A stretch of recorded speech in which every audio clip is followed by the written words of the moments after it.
I asked Lauralie, what has changed from the beginning since you started competing to now, which has been 10 years now? And she said,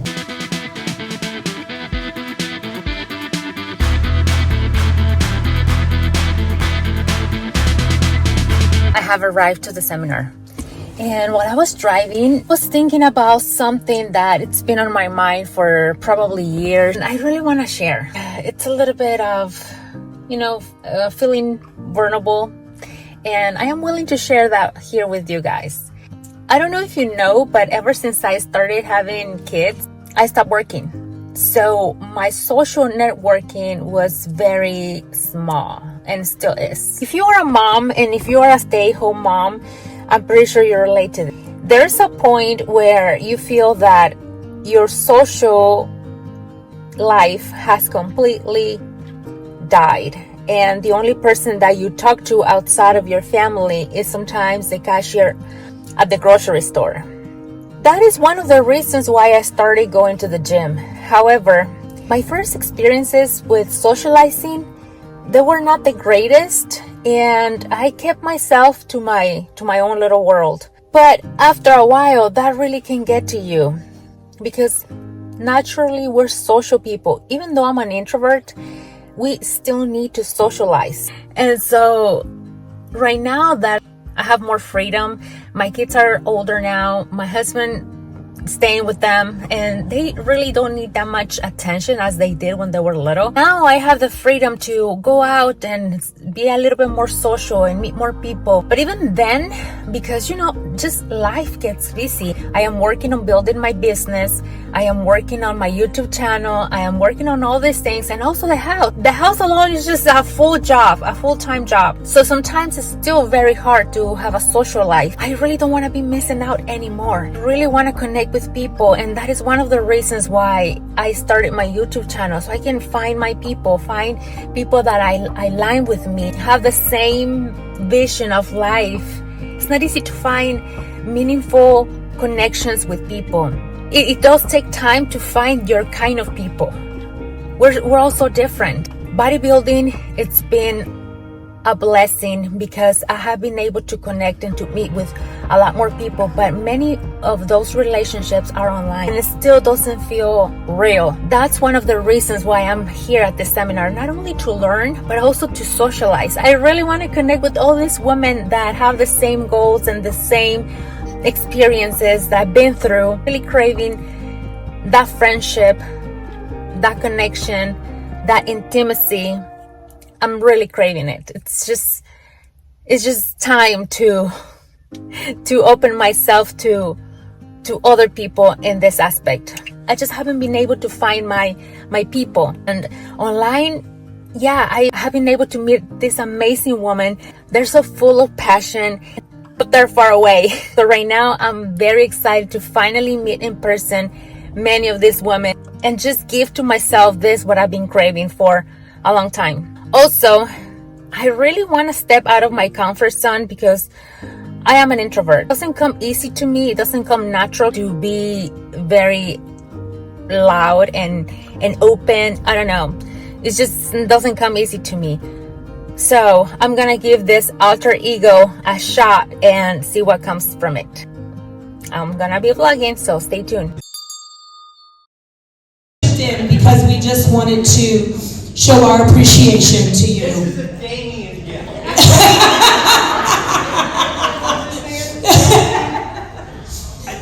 Oh, let me tell you. Thanks to Lauralie, this is above and beyond what Damien could ever do. You are about to up your game, and Damien will not be able to touch you.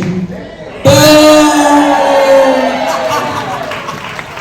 And I always liked.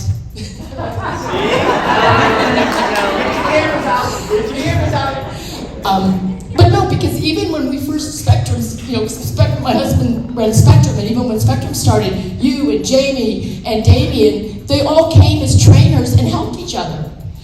So that's what it's about. Anyways, have a great day.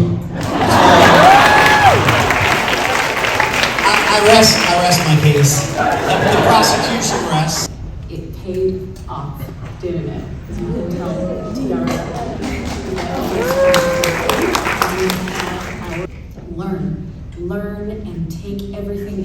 sponge today. You can accomplish wonderful things if you're surrounded, especially if you're surrounded by the right people and the right environment. Learn what you can today, embrace every moment. Don't be afraid to take a risk and jump in to do this sport. And this is me speaking to myself 10 years ago. I was 33 when I started this sport, thinking it was just a little bit too late. But man, was I wrong. And I'm glad that I was proven wrong. I dedicate this win to all of you at the seminar this week. Well, Brandon Hendrickson did it, Raymond did it. Yeah, you know what? Brandon can sacrifice a little width.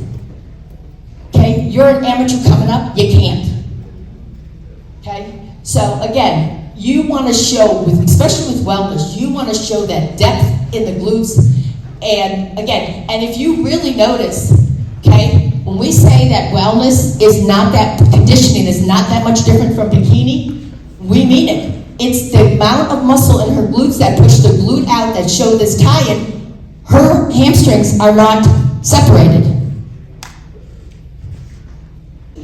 First place or second place. You just gotta, stay humble, keep working hard. And I had to learn the hard way. About lifting your chest when you're hitting the front relaxed. It's not about lifting the shoulders, it's about lifting the chest. If you lift the shoulders, you're gonna shrug, you're gonna lose some lat, you're gonna lose some pop to your shoulders, all right? So yeah, you don't wanna shrug. So go ahead and hit that front relax again. So it's feet, hips, and then we gotta lift the chest, and there we go. And like Brian was saying is, same thing with men's physique when they pose from the back. For classic, when you do front relax and back relax. We're looking for those full, just like with Phil Heath. He never had to be the hardest athlete on stage because his density and his muscle bellies were so round. And obviously at that level, his genetics play a part in it. You know what I mean? But I think, like I said, I think when you first start into it, especially for women, we don't have a lot of muscle unless you're coming from an athletic background. So we have to end up getting a lot more leaner to show the muscle. This is where... If it's a situation where if you're thinking about using birth control to regulate your hormones, that's something you're going to want to do months ahead. You don't want to do it now because regulating it could, because a lot of birth control, there are a lot of different types, but they can make you hold water. And even though they regulate your hormones, it will bump your water weight up, maybe 2, 3, 4 pounds. So that's something I would do long in before, so that when you come down, then your body's already pre-regulated. But being this close, it's going to make that pendulum swing a little bit. Okay, what do we think really causes so much inflammation, right? When we start our cycle, or when we're about to start our cycle, our hormones go a little crazy, and we want to eat certain things that maybe spike our insulin and cause us to hold a lot of inflammation. This has been my biggest motivator because I have really bad endometriosis, and my way of regulating that and regulating my pain has been to try to avoid inflammation. It's one of the reasons why I stay lean all the time. My secret is I have to, because when I eat a bunch of junk food or I do any kind of binge eating or whatever, your estrogen levels go skyrocket high. And when that happens, your inflammation goes up, you hold on to water. So if we're being totally honest with ourselves, a really healthy diet is always gonna help you with your inflammation, it's gonna help you regulate your hormones. And so biohacking your body is really, an individual basis, so I can't give you specific individualized, suggestions on that. But trying to figure out how to keep yourself regulated all the time and avoid those big spikes, I know the donuts look really good after the show. I know that certain things, we look at food porn and stuff like that, but when you go and you eat a big old binge amount of food, your estrogen levels are gonna go really, really high, inflammation is gonna go up, and your hormones are gonna go all over the place, okay? So try to figure out how to regulate your hormones all the time, not just around your period, and then that'll really help you mitigate any issues that you have around your cycle. And real quick, I think that's why if you see now with our master's division, the 50-year-old beats the 45-year-old, the 45-year-old beats the 40, because by that time in your life, that's how I'm doing it, because I know that's how I'm going to feel better. When you're 22, you think you're still invincible, and you're still going to binge after the shows and stuff. But I think the more you do it, the more you're involved, you realize keeping yourself more balanced all year round is going to make you healthier and make it all easier. Yeah, we put Patrick on the pill 6 months before, just to make sure he didn't get too swollen. Blood work, knowing what's going on inside your body. We all have different journey. For example, talking about Ashley, how she's consistent, she has her own past. I have a very different journey. It's my own journey, but I have very specific goals, right? So I want to have children in 2 years. So when I go off season, I call Kim and I'm like, okay, let's reset this whole hormone situation. So I get a blood work about 4 weeks post show, and then again 6 weeks before we start prep. But most of the time when I get my blood work done, if it's excellent, I'm like, Kim, let's go. Like, I'm ready to go, because that makes me happy, and we're setting the tone for the prep. So that's where I would do it. If you have the funds to do it more often, probably like 6 weeks before your show date as well, to just see where you're at. Because 6 weeks for me personally, and I know it's for a lot of other competitors I spoke to, that's when you've been prepping for a while and you still kind of had a long time to go, and that's when you kind of feel it. Like 6 weeks out for me, I'm like, oh yeah, it's hitting hard. So that's when I would get another blood work, if you have the funds for it, yeah. And yeah, speaking of blood work as well, I know prepping with Kim, it was after my first Olympia, I was actually diagnosed with ulcerative colitis. So I had a ton of GI issues as well. I was overseas in Vietnam, and I just literally lost 32 pounds in 7 days, like literally out of nowhere. And then ended up breaking my leg playing basketball and all sorts of crazy stuff. But anyway, made it back to Olympia, thanks to you, Aria, thanks to you, Kim, and obviously the entire Body Bio. But that lab work actually showed a lot of things that initially, physically, I was completely unaware of, until obviously from an internal perspective, gave me so much more insight, and then led me down the path of the things that I needed to do to get back on track and better than ever before as well. So yeah, to answer your question and to piggyback off of that as well, we never know, oftentimes we don't know what's going on internally, and we just see the physical, right? So everyone's body is different, and again, highly, highly recommend and implore each and every one of you to look what's under the show. Your bodies, you guys got to remember that you put your body under a lot of stress. And what Lauralie's saying is understand and know where your start spot is. Check things out, make sure that all your markers are in their good places, everything's in a good balance spot, so that when you go to start, your body is starting from a fresh place, not a place that's already having issues. Because if you're having issues before you start prep, they're going to intensify through prep, because preps are an extreme, and preps are not meant to be how you live your lifestyle. They're meant for a purpose, to achieve a goal in whatever that time frame that goal is. Then you want to go back to your normality, everything in balance, everything synchronized and working together. So there's so many different types of things right now, that testing that you can get done. Another test that a lot of people don't even realize to do is allergy testing. Because there are so many allergens right now, whether it's a food allergy, whether it's environmental. These are all things that can affect digestion, affects how your body processes it and works its food. So all these things are good tools for you guys to be able to monitor, to make sure you stay in this healthy place. Real quick, could I just add? I think that's super individual too, just based on what your supplementation was throughout your prep, if you're running any enhancements, if what your blood work was like before. But I think you're going to be safe to get. I would do a full female hormone workup. I would be looking at ALT and AST levels. I would look at your TSH and T3. There's a bunch. I would honestly, the best advice I can give you is have someone who knows what they're doing look at it. Yeah, there's a lot of labs right now that you can go to, that are Really, here's the thing. When you go see a physician, when you go to get lab work done, they have to be a sports practitioner, because you guys are athletes. That's a different animal. So you want to look for labs where, where they are sports minded and they understand which labs to run, because you don't just want to generalize blood panel. You need to know about your liver, your kidneys, your thyroid, your hormone balance, your testosterone to estrogen to epidiol, all these factors, and hormones is the number one thing. Happy hormones, happy lady. Sad hormones, pissed off.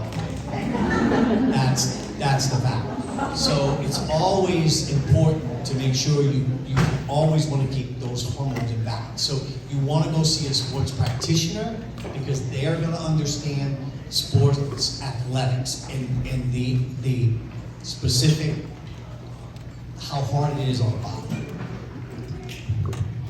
So, but you always want to think in proportion. It's always everything in proportion with everything else. Sometimes you can get over fixated on glutes, and when you turn around, all you see is glutes. It overpowers the whole back picture. What Sandy was showing you about how many of those girls up there, one with their glutes looking smaller than actually bigger.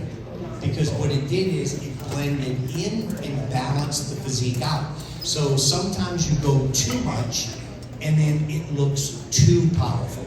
And when I work with Lauralie and what we do, I have to actually be careful because her physique is strong. It can be, if I let her go, she can go, her glutes will grow, her legs will grow. So it's about, we have to keep things in a delicate balance that keeps the curvature, that keeps the femininity, but it doesn't overdevelop the area because we don't want one thing to overpower another. So it's understanding and knowing that boundary line of where you're trying to go and how you're trying, but it's going to be different for every single person because glutes, they're very, it's a very genetic body part. And on top of that, how you grow them is very individualistic. Some people, their glutes grow easier. Other people, it's like, it's gonna take you 3 years to get a pair of glutes. So you do have to be a little careful, but I'll let Ryan talk a little bit on it. Well, one of the things that I think you were asking is, can you grow in a deficit, right? And so, I think one of the things to remember is, if you're in the division of bikini, that I keep hearing the terminology bulking way too much. It's one of those things that if you get too far out of shape, right? So there could be, it's an easy way to go about it, right? You eat a lot of calories, you train heavy, you're probably going to put on some muscle, but not at the expense of putting on an extreme amount of body fat, right? Because then when it's time for you to cut down for competition, there's a strong chance that you're going to lose the majority, if not all, of that muscle you put on trying to do a hard cut, right? So I do believe that staying within striking distance is always pretty important so that you can actually see if the changes you're making to your body are quality, or if it's just, because otherwise it's kind of a Hail Mary, right? You're just going in, you're putting it on all this weight, and then you're going to diet down and hope that you're left with something great at the end, right? So that comes back to the question of like balance, right? We talked about it. Balance, Kim keeps bringing up, balance isn't, 2 dozen Krispy Kremes after a show, right? So we hear balance a lot, and people say, well, I dieted this hard, I deserve it, I earned it. No, what you earned is the physique, right? So making sure that it's a lifestyle and that all year round, yes, you can enjoy some cheat meals and things, but it should be also strategic into your plan. So that way, while you're making changes, you can tell whether or not they're actual, you're putting on muscle, or you just got a fat booty. PHAT. Getting fat on chicken breast is a hard thing to do. Getting fat on rice and good food and healthy food, it's a really hard thing to do. With that being said, I've built a great amount of muscle in being prep for the last, 8, 10 years of my life. Going back and forth, losing muscle.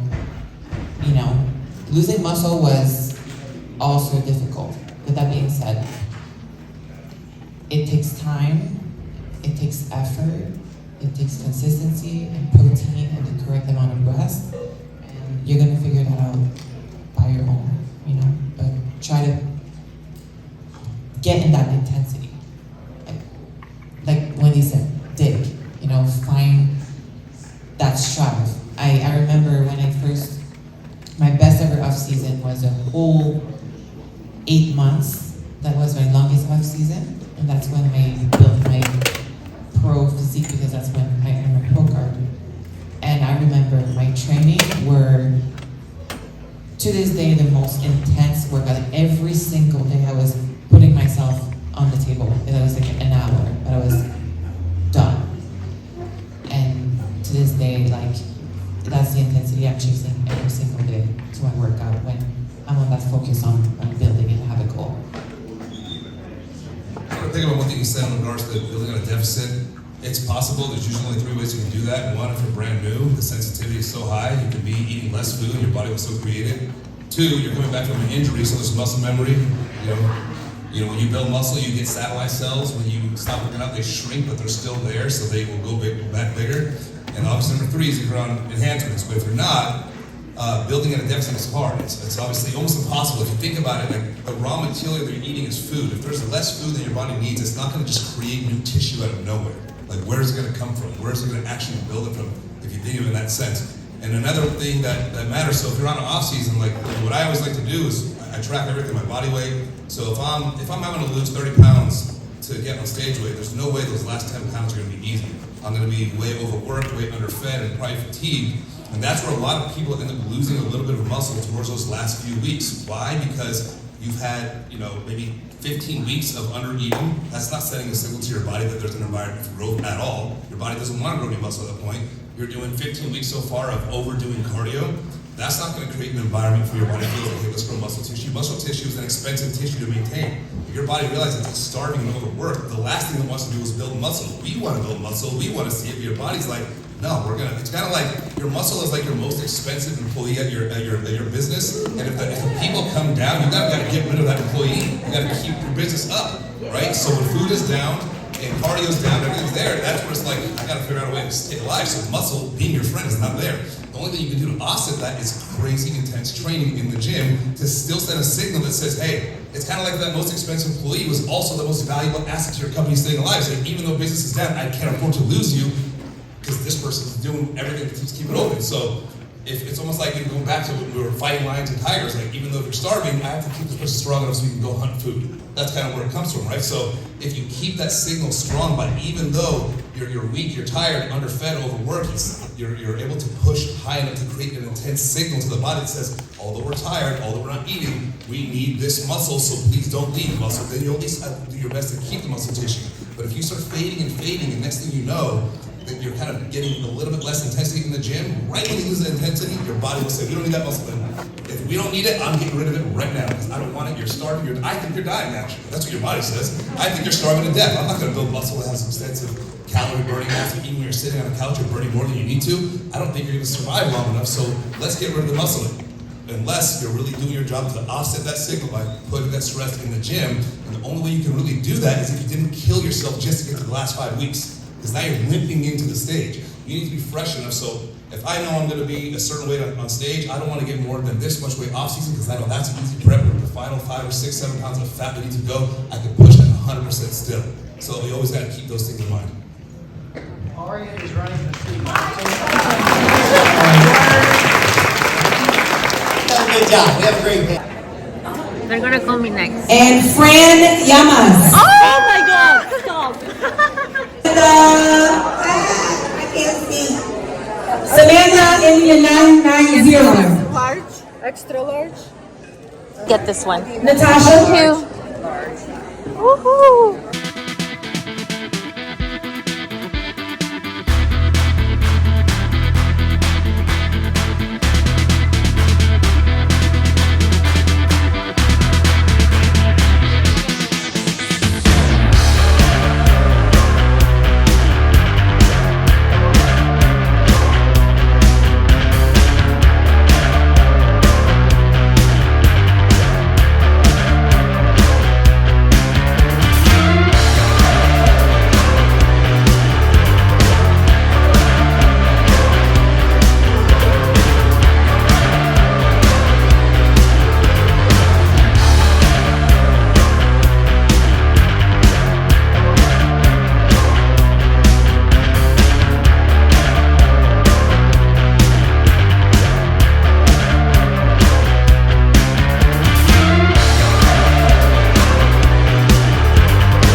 overall, I had a great experience. It was really helpful to have this conversation with you guys before I went in the seminar, and really setting myself for being open and being intentional about being more social. So for that reason, I feel like I accomplished it. I had great conversations, like really good conversations with many of these women. I just got very inspired. I tried to learn as much as I could from them. I asked meaningful questions to them.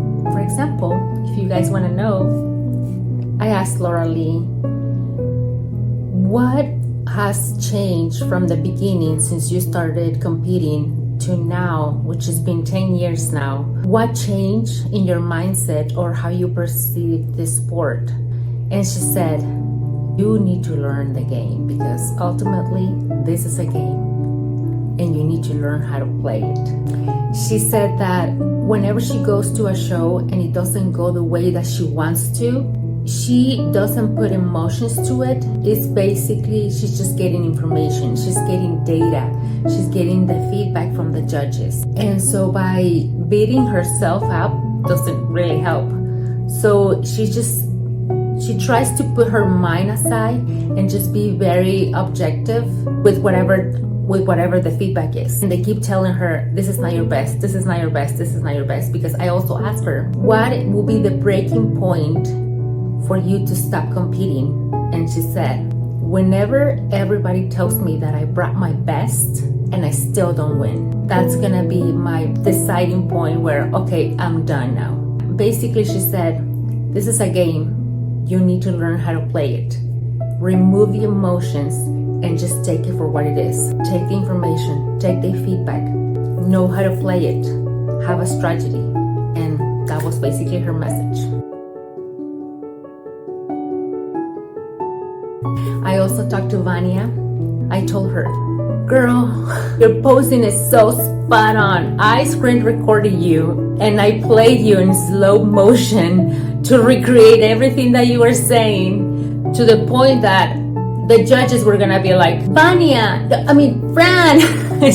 she just laughed. I'm telling you, I had a really good time. She said to me that when you go on a stage, you need to practice so much to the point where you no longer have to think about if you're hitting the right angles or if you're hitting the right pose. It has to come natural. And so when you're posing, you need to take it as, all these people are here to watch me and I'm putting up a show. This is a show that I'm presenting. So it's never about I'm competing, I'm posing. It's not a posing, it's a performance. You're putting up a show. So that was my biggest takeaway. When you're posing, you're not posing, you're performing. You're putting up a show for everybody to watch, and you better do it good. I also had a talk with Tara. I didn't really get to ask her what was her mindset throughout the years. So when she got the Olympia qualification, she was being blocked by another competitor and she didn't know what to do. She didn't know if she was supposed to step forward or just stay where she was supposed to be. The other two competitors were kind of like in front of her and she couldn't really be seen by the judges. But anyway, everything went good. And the judges said that she was so good that they didn't need to ask the other competitors to move to the side so they could see her, and she still won. And we were just having such a blast talking about it and the whole experience and how upset she was. It ended up going well and she got her Olympia qualification, and we were just having a blast talking about it. It was a fun conversation. I also got the opportunity to talk to Sierra. She's also an Olympian. I was telling her that I was there when she got her very first qualification. I was so new to the sport. I remember her reaction. That's one of the things that you don't forget. Whenever it's called like a new IFBB pro or they got the Olympia qualification, you get to see the expressions of these athletes, and that's something unforgettable. It's really touchy when you see something like that happening, when someone has been working so hard for so long and they finally get it. I don't even know how to express it. It's a very overwhelming feeling just to watch. She also said that she might do the show that I'm doing. I would be really, really happy if I actually see her over there. She's thinking about it. Hopefully she does. It would be an honor to share the stage with her. Hopefully we get to meet again. I also got the opportunity to talk to Semret. I really don't know how to pronounce her name. I'm sorry. I was telling her that she did my hair on my very first show. She did an amazing job. She did so good. I love my hair. We were talking. She's coming from health issues, and it's so inspiring to see fully recover, or at least from what I can see, and still competing and still doing great. You know, that perseverance. I don't know how to say that word. Perseverance. I don't know how to say that word. But you get it, right? We were also saying that sometimes our mind wants to go in the opposite direction, in the direction where it doesn't benefit you. It's a little bit of the dark side of your thoughts. We need to keep reminding ourselves to look at the bright side. Our minds have a tendency to look at the negative, and it feels like a constant battle. I guess some people deal with that more than others, depending on your genetics. You need to keep reminding yourself about all the blessings and all the good things in your life. Those need to be your starting point, your motivation, the force that pushes you, not fear, not lack. It's the great things in your life, the ones that are supposed to push you. It's a reminder. We need to keep focusing on the good things. It's just not easy sometimes, but we need to keep pushing. At the end, I talked to Sandy. I show her a picture of my today's check-in. I mean, I only have 20 days, but I mean, I still wanted some type of feedback. That way I know what to expect a little more. I mean, it all depends on who shows up.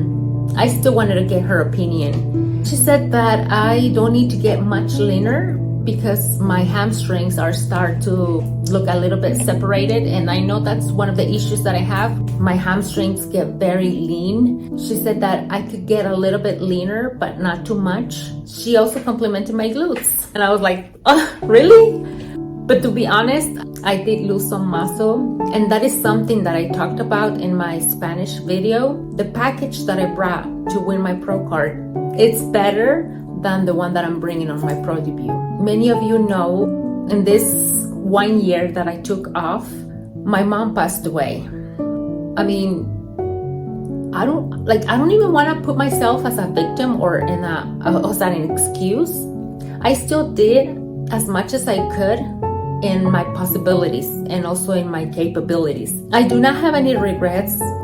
I did everything I could, but the result is that I did lose some muscle. It is what it is. And it's not like I'm having this mentality of defeat. I don't feel defeated.